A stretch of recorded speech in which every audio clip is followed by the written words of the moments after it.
സംസ്ഥാനത്ത് വരും ദിവസങ്ങളിൽ ശക്തമായ മഴ തുടരുമെന്നാണ് കേന്ദ്ര കാലാവസ്ഥാ വകുപ്പിന്റെ മുന്നറിയിപ്പുള്ളത്. ഇന്ന് 9 ജില്ലകളിലാണ് യെല്ലോ അലർട്ട് പ്രഖ്യാപിച്ചിട്ടുള്ളത്. എറണാകുളം മുതൽ കാസർഗോഡ് വരെയുള്ള ജില്ലകളിലാണ് ശക്തമായ മഴ മുന്നറിയിപ്പുള്ളത്. അതായത് മലബാർ മേഖലയിൽ നല്ല മഴ പെയ്യുമെന്നാണ് ഇപ്പോൾ കാലാവസ്ഥാ വകുപ്പിന്റെ മുന്നറിയിപ്പിൽ നിരീക്ഷണങ്ങളിൽ പറയുന്നത്.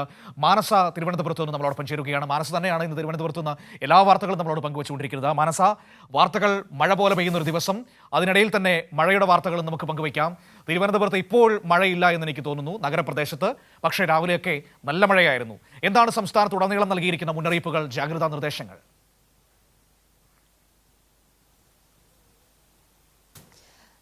മനു, കഴിഞ്ഞ ദിവസങ്ങളിലൊക്കെയും തന്നെ അതിതീവ്ര മഴയായിരുന്നു സംസ്ഥാനത്ത് ഉണ്ടായിരുന്നത്. നമുക്കറിയാം, വിവിധ ജില്ലകളിൽ റെഡ് അലർട്ടുകളൊക്കെയും പ്രഖ്യാപിക്കുന്ന ഒരു സ്ഥിതി ഉണ്ടായിരുന്നു. പക്ഷേ ആ സ്ഥിതിയിൽ നിന്നും, അല്ലെങ്കിൽ ആ ഒരു സാഹചര്യത്തിൽ നിന്നും ഏറിയ ആശ്വാസമുണ്ട് എന്നുള്ളതാണ്. കാരണം നേരിയ ശമനം തന്നെയാണ് അതിതീവ്ര മഴയ്ക്ക് ഉണ്ടായിരിക്കുന്നത്. നിലവിൽ യെല്ലോ അലർട്ടുകൾ മാത്രമാണ് ഇന്നും അതോടൊപ്പം തന്നെ വരും ദിവസങ്ങളിലും കേന്ദ്ര കാലാവസ്ഥാ വകുപ്പ് പ്രഖ്യാപിച്ചിരിക്കുന്നത്. ഇന്ന് മനു സൂചിപ്പിച്ചതുപോലെ തന്നെ 9 ജില്ലകളിലാണ് യെല്ലോ മുന്നറിയിപ്പ്. യെല്ലോ മുന്നറിയിപ്പ് എന്ന് പറയുമ്പോൾ ഒറ്റപ്പെട്ട ഇടങ്ങളിൽ ശക്തമായ രീതിയിൽ മഴ ലഭിക്കുമെന്ന സൂചനയാണ് തരുന്നത്. അതോടൊപ്പം തന്നെ തിരുവനന്തപുരം, കൊല്ലം, ആലപ്പുഴ, കോട്ടയം, പത്തനംതിട്ട ഒഴികെയുള്ള എറണാകുളം മുതൽ കാസർഗോഡ് വരെയുള്ള 9 ജില്ലകളിലാണ് ഇത്തരത്തിൽ യെല്ലോ അലർട്ട് നൽകിയിരിക്കുന്നത്. നാളെയും മറ്റന്നാളും ഉണ്ട്.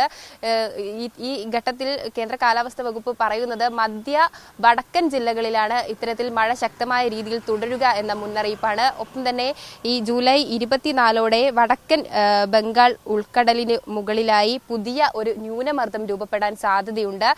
അതിന്റെ സ്വാധീന ഫലമായി ഒരുപക്ഷെ വരും ദിവസങ്ങളിൽ മഴ അതിശക്തമാകാനും അതിതീവ്രമാകാനുമുള്ള ഒരു സാധ്യതയുണ്ട്. നിലവിൽ രാജസ്ഥാന് മുകളിലായി സ്ഥിതി ചെയ്യുന്ന തീവ്ര ന്യൂനമർദ്ദത്തിന്റെ സ്വാധീന ഫലമായാണ് സംസ്ഥാനത്ത് ഒറ്റപ്പെട്ട രീതിയിൽ ശക്തമായ മഴ ലഭിച്ചുകൊണ്ടിരിക്കുന്നത്. അതിന്റെ തീവ്രത കുറഞ്ഞു വരുന്ന ഘട്ടത്തിലാണ് മഴയുടെ ഒരു ശമനവും ഉണ്ടായിരിക്കുന്നത്. 24 ഇത്തരത്തിലൊരു പുതിയ ന്യൂനമർദ്ദം രൂപപ്പെടുന്ന സാഹചര്യത്തിൽ ഒരുപക്ഷെ മഴ ശക്തമായേക്കാം എന്ന മുന്നറിയിപ്പുണ്ട്. അതുകൊണ്ട് തന്നെ മഴ മാറി എന്ന് കരുതി ആളുകൾ ജാഗ്രത കുറവ് കാണിക്കരുത് എന്ന നിർദ്ദേശം പ്രത്യേകം പറയുന്നുണ്ട്. ഈ സിറ്റി ഉൾപ്പെടെയുള്ള ഭാഗങ്ങളിൽ മഴ കുറവാണെങ്കിൽ കൂടിയും മലയോര മേഖലകളിലൊക്കെയും തന്നെ ശക്തമായ രീതിയിൽ, അതായത് പെയ്യുമ്പോൾ നല്ല രീതിയിൽ മഴ ലഭിക്കുന്ന ഒരു സ്ഥിതിയാണ്. അതുകൊണ്ട് മലയോര തീരദേശത്തുള്ളവർ അതീവ ജാഗ്രത തുടരണം. ഒപ്പം തന്നെ നദീ തീരത്ത് താമസിക്കുന്നവർ, ഇത്തരത്തിൽ മഴ മണിക്കൂറുകളിൽ പെട്ടെന്നാണ് മഴ ശക്തമായ രീതിയിൽ പെയ്യുന്നതും മണിക്കൂർ ഇടവിടാതെ ഒരു മണിക്കൂറിൽ നല്ല രീതിയിൽ മഴ ലഭിക്കുന്ന ഒരു സാഹചര്യമുണ്ട്. അതുകൊണ്ട് തന്നെ ജലനിരപ്പ് ഉയരുന്ന ഒരു നിലയുണ്ടാകും. അതുകൊണ്ട് നദീ തീരങ്ങളിൽ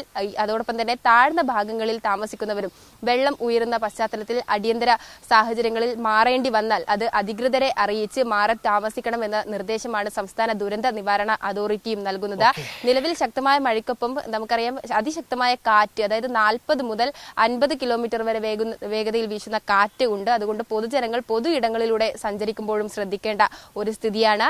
ഉയർന്ന തിരമാല, അതോടൊപ്പം തന്നെ കടലാക്രമണ സാധ്യതയുണ്ട്. തിരുവനന്തപുരം മുതൽ കാസർഗോഡ് വരെയുള്ള തീരദേശങ്ങളിൽ പ്രത്യേക ജാഗ്രതാ നിർദ്ദേശം നൽകിയിട്ടുണ്ട്. ഈ ഒരു ഘട്ടത്തിൽ മത്സ്യത്തൊഴിലാളികൾ മത്സ്യബന്ധനം നടത്താൻ പാടില്ല എന്ന നിർദ്ദേശവും കാലാവസ്ഥാ വകുപ്പ് മുന്നോട്ട് വെക്കുന്നുണ്ട്. മനു, ശരി, ആ രീതിയിൽ ഒരുപാട് ജാഗ്രതാ നിർദ്ദേശങ്ങൾ, മുന്നറിയിപ്പുകൾ കാലാവസ്ഥാ വകുപ്പ് നമുക്ക് നൽകുന്നുണ്ട്. എൻ്റെ പ്രിയപ്പെട്ട സുഹൃത്തുക്കളെ, ഇതൊക്കെ പാലിക്കുക. ഏറ്റവും പ്രധാനമായും കടലോരത്തും ഒപ്പം തന്നെ മലയോര മേഖലകളിലും ഉള്ളവർക്ക് നൽകിയിരിക്കുന്ന നിർദ്ദേശങ്ങൾ വളരെ പ്രാധാന്യത്തോടെ എടുക്കണം.